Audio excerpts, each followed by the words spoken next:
So even at this late date, we have to come together and identify exactly how can we have democracy this year, and let's get it.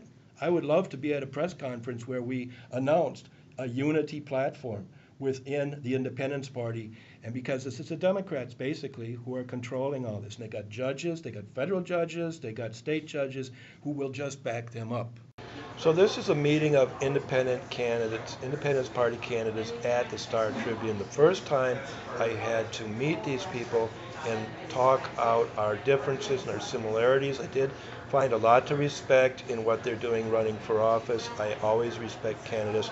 However, Mark Jenkins opposed me before I was elected, but once I was elected, apparently he was shocked. I'm talking about elected as the nominee, and started to spread around to the media that this was a threat to the major party status.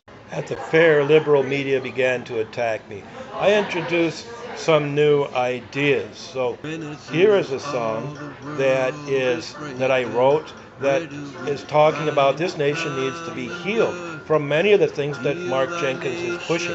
And I went ahead and endorsed Michelle McDonald because she supports family rights. We need her in the Minnesota Supreme Court. Republicans rejected her. Here's Mike Fadden, however, at the end of the fair, he steps in, and these two gentlemen are former leaders of the Independence Party. Now, Lori Sturdevant, she's the voice you're going to hear on this, and she's been dabbling, shall we say, in IP and Tea Party politics, meaning dabbling to control and to exclude the Tea Party, as she says in here, this article, that they support quotas to keep out Tea Party type of changes.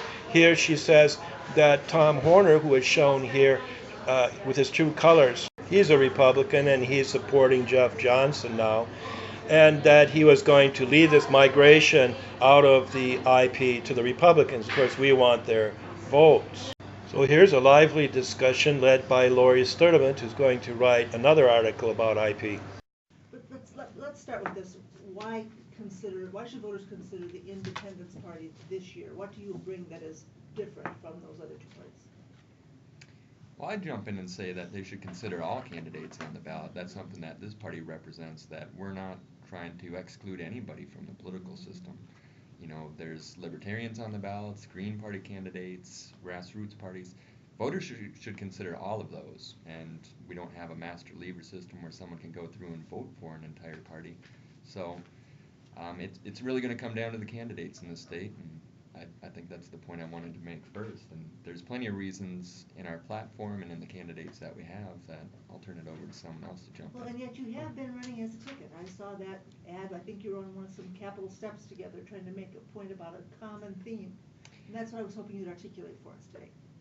The theme of that was we are a unified group of people, that we're endorsed by the same group of people, that this is not a theme of exactly how, in 30 seconds we can tell you how we're going to operate in these offices, but it's a way from a very low profile. It's a strategy to get our names and faces out and show something that voters would be interested in. There's, I think, a lot of reasons not to be interested in DFL and GOP politics in the state, and we're an alternative. We're a bit younger all around, fresher, and we're not afraid to be bold and to represent ourselves in a way that orthodox politics in the state would say, well, that's unusual. Myself especially, I have a lot of things that distinguish me, that make me unique as a state employee, as a 29-year-old who could be the youngest elected statewide executive in the nation.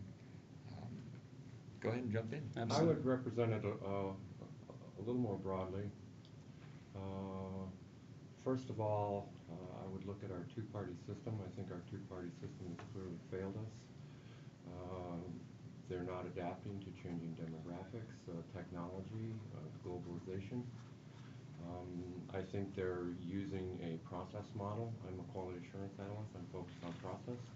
I think they're using a process model that's outdated. In business, we are getting away from that hierarchical management style that characterizes our government, moving into distributed processes and distributed decision making. We need that in government as well. So that's just a starting point. Beyond that, I see the Independence Party as a new political paradigm, okay? We are a party that is representing independent candidates. We do have a platform, but we do not emphasize our platform, and we do not expect our candidates to commit to the full extent of that platform. That type of unanimous decision-making is absurd, and it's part of the problem, part of the polarization in our government. I'll just Our jump in emphasis is on our core values, okay? These are the processes that government should follow. This is how our government should be structured. These are the goals and objectives and purposes of our government, and that's what we represent. That's a new paradigm, and that's something that the Independence Party is evolving into that as well, and we are still developing some of that process and some of those models of organization. But I'm very excited about what we offer and where we're going with it. So. Okay. Anybody else want to jump in on this, Steve? Sure, the problem is parties, so I would not tell anybody to vote for the Independence Party, okay? When you go in there, as you said, there's no lever to vote for a party. You have to consider each office, and what we need is governance. There's enough room for boldness in governance, okay? There's very difficult decisions. I just took a political courage test last week that VoteSmart does, and those are difficult, and everything that you do is going to have a consequence. So, I would say the party does have a litmus test. That's been my concern with it. Which party? This party has a litmus test, which I was told specifically that I had to agree with what I would call total deregulation of marijuana and probably all kinds of other drugs. Okay, that's a litmus test. So now my actual position, I think, is very good on that. I hate to see anybody go to prison for having marijuana. I think that's ridiculous. I've thought that for years, but that doesn't mean that I'm going to pass that litmus test. In addition, I actually founded the Human Rights Party at the University of Minnesota, so I've been working for human rights, including fighting that ordinance that they had in St. Paul at that time that would have taken real rights for living, working, everything else, and I think it probably helped to eventually kind of morphed into the human rights statute that they have at the legislature. But I do not agree that people should have to adopt this new norm, this new side of history. That's completely false, and I think the country's going to reject it. And so I'm not going to try to have people put into my mind what I should think about these issues. And those are just a litmus test. The governance includes all these issues. Today we have Ebola, we've got health disparities, we've got Obamacare, we've got the functioning of the economy, we've got terrorism, we've got ISIS, and maybe part of my focus is that I'm looking at federal issues, and I think that's always been a problem in this party, that there's this definite attempt to cut out any federal candidates. So it's always been funny since I've been trying to run for federal office, because I could tell people didn't want that. They wanted to use the party to represent certain positions. And I've reached out, and I actually do want to work together as a party because of our governance roles that we're seeking and those responsibilities. Yeah, Bill, just Sorry. Paul, let me hear from Pat and from Brandon. So just to address the litmus test first, and then why we're running as a slate.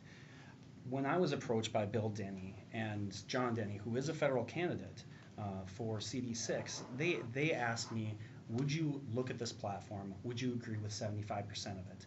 And when I was talking to Mark Jenkins, the first thing that he said to me is, that's great. I'm glad that you agree with 75% of this. You need to tell me with what part of this platform do you disagree? And I've never been asked that question before. I've been involved in the GOP. I was caucusing for Ron Paul at one point. I've been involved in the DFL, was a DFLer growing up, and I was never asked what I disagreed with and why. And that to me was the key difference in getting involved in this party. So as the litmus test is out there, I think it's important to have shared values, that we're running as a team. And because of that, we put our resources together and do what I think good government does, which is talk to each other. you may be aware of the Destination Medical Center issues between the Attorney General's office and of course the Governor's office. Those offices are right across the hall from each other, and yet there's a $15,000 set of soundproof doors on the AG's office. Granted, it's being renovated right now, so they may or may not still be there, but we want to talk to each other and address issues as a team, because when I'm asked by voters, what can the Attorney General do about this? The answers that I give them are quite often, that's a legislative issue. That's a state auditor issue. You need to talk to Bob about good electoral politics, and talk to them about talk to Bob about what it exactly means to leverage technology for businesses.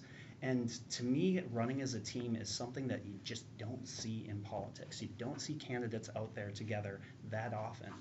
And that gives us strength.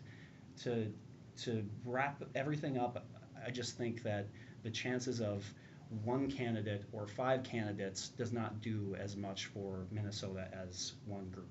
So I'm glad that we do have discussions. We don't necessarily agree on everything, but the things that we do agree on is making sure that we're inclusive and getting our voices heard together in a way that brings voters in and makes them part of the process. And I thought that saying things like, I want to release all Data Practice Act request information up front. I think I've worked in data practices, the essential data practices within the legal field for the last 3 years. I've done e-discovery for that amount of time. It doesn't take that much to just click on an email and put that in a different folder. I don't know what you have to deal with as journalists, but I know that when I've done requests of my own, that I've been stonewalled by a lot of organizations, by a lot of these agencies, and getting people involved to fix our government requires good transparency, and that's something we can all agree on. And those are just buzzwords used by politicians, but I see these candidates that are sitting around at this table really actually addressing that, and that to me is restorative. I mean, we want restorative government. That's an example of our core values. Okay, Yeah.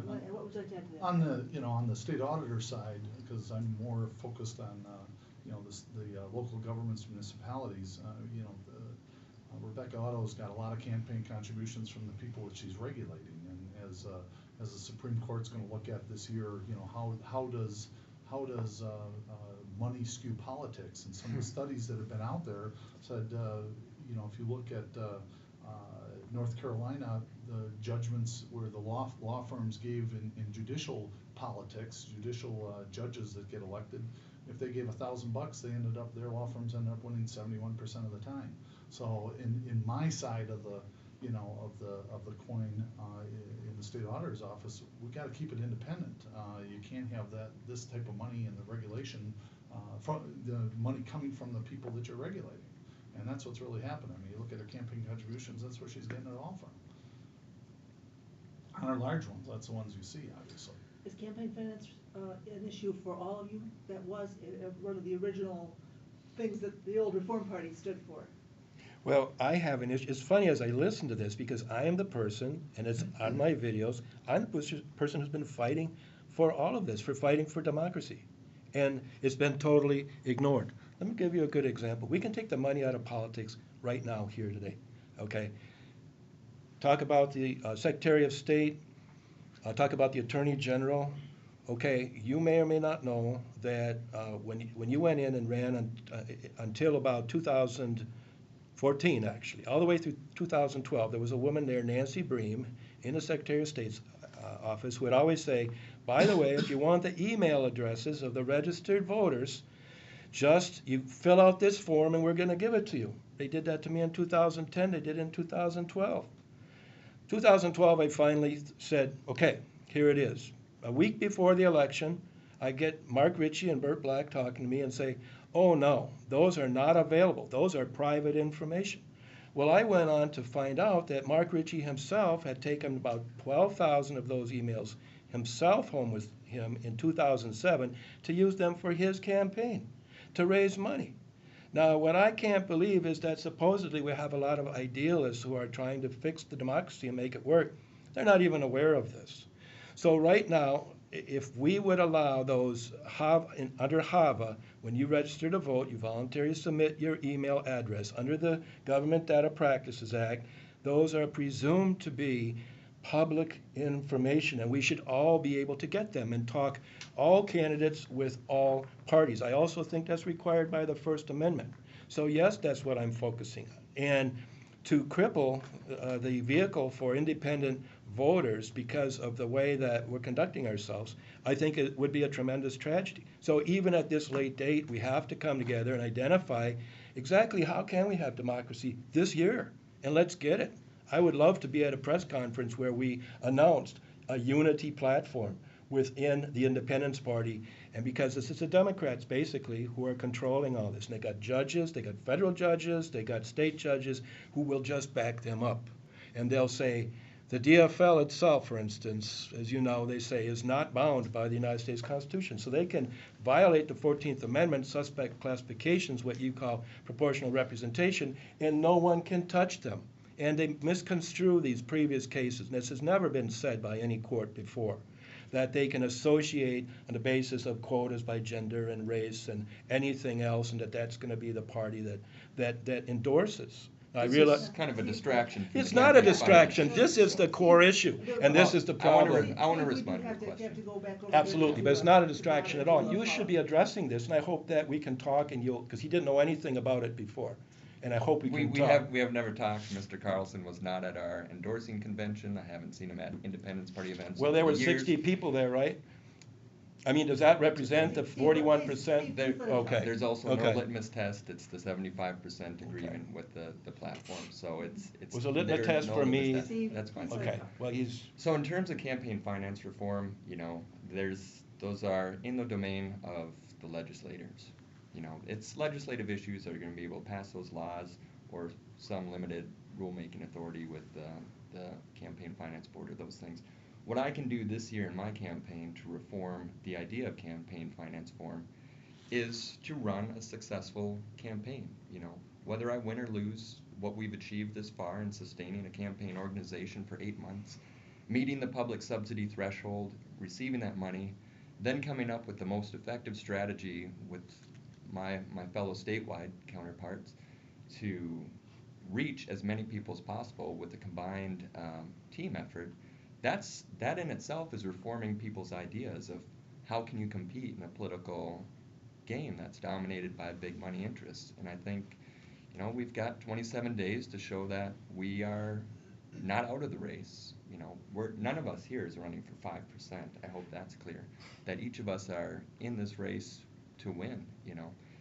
The Independence Party has provided a vehicle for us. It's not a platform that I put out there and say, this is the Independence Party, and that represents me. I represent the Independence Party, and in the way I conduct this campaign, I'm representing a new way of looking at campaign finance. Obviously, we need to have conversation with our legislators about what's best to protect the election system and voters from big money interests, but that's nothing directly in the purview of our offices, aside from perhaps Paula and Steve, but we can show by example that there's a way to be competitive and a way to affect change. I'm already changing the debate in the Secretary of State race, and you'll see that a lot more, that it's changed how they've had to talk about the campaign, and that itself is critical. Paul,